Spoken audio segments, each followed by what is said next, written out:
"We've got quite an addition to our class," Mrs. Wayborn said in a friendly yet slightly confused tone. 16-year-old Bridget Rye looked up to see 4 girls standing at the front of the classroom with Mrs. Wayborn. "I wonder why the principal is putting so many students in our class," Lauren Weller, Bridget's best friend, whispered. "It's weird." Bridget nodded as she continued to stare at the girls. She found them to be odd and almost creepy, but she couldn't figure out why she felt that way. "This is Holly, Poppy, Jasmine, and Primrose Walker," Mrs. Wayborn introduced the sisters. "They've just transferred from—" She paused briefly. "What school did you say you were from?" "We didn't," Primrose, the smallest of the 4 sisters, said. Holly, the tallest sister, shot Primrose a warning glance and then smiled at Mrs. Wayborn. "Where should we sit?" she asked, changing the topic quickly. "We'll need to make seating arrangements," Mrs. Wayborn replied, obviously unprepared for the new students. "Bridget, Lauren, would you mind taking the Walkers to the janitor's office? Tell him we need 4 more desks and chairs." "Yes, Mrs. Wayborn," Lauren said as she stood up obediently. Bridget suppressed the urge to roll her eyes. Lauren, the most polite student in the school, was always chosen to do tasks for teachers. Since Bridget was always with Lauren, she was called upon when the chore required 2 people. Bridget stood up with less enthusiasm than Lauren and walked towards the door. She stopped suddenly when she heard the class burst into laughter. "Are they laughing at me?" Bridget wondered as she turned around. She was relieved to see that no one was paying any attention to her. "That's so gross!" a girl who sat at the front of the classroom shrieked. "Poppy soiled her panties!"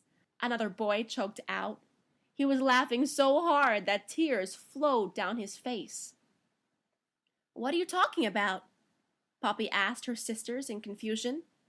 Jasmine cleared her throat and then pointed directly at the mess on the floor. "I didn't," Poppy protested, finally understanding the situation. Bridget followed the horrified gazes of her classmates. There, right where Poppy was standing, was a pile of brown mush. "What in the world?"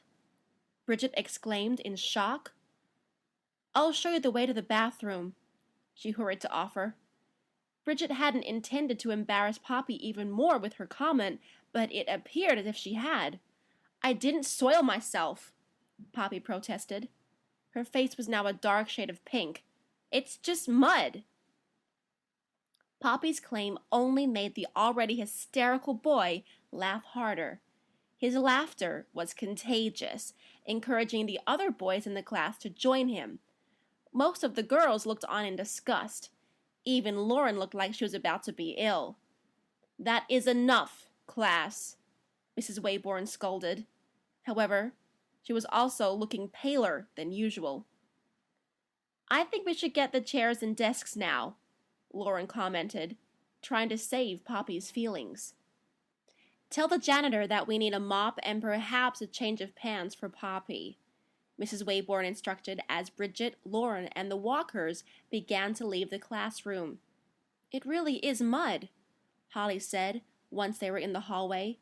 "Show them your shoes, Poppy." Poppy obediently lifted her left foot and then her right. Both of her sneakers were covered in mud. "It's just mud," Bridget realized with relief. "Of course," Holly said while rolling her eyes. She must have stepped in mud before coming to school. "Just mud," Lauren repeated to herself, feeling a lot better now. "We've established that," Holly snapped. Bridget didn't like Holly's attitude, but she bit her tongue and decided to give her the benefit of the doubt. After all, they were new and would still be adjusting to the school. "Let's just get our desks and chairs," Jasmine said, before walking straight towards the janitor's office. "How do you know where the janitor's office is?" Bridget asked in surprise, while trying to keep up with Jasmine. "Have you been here before?" "Never.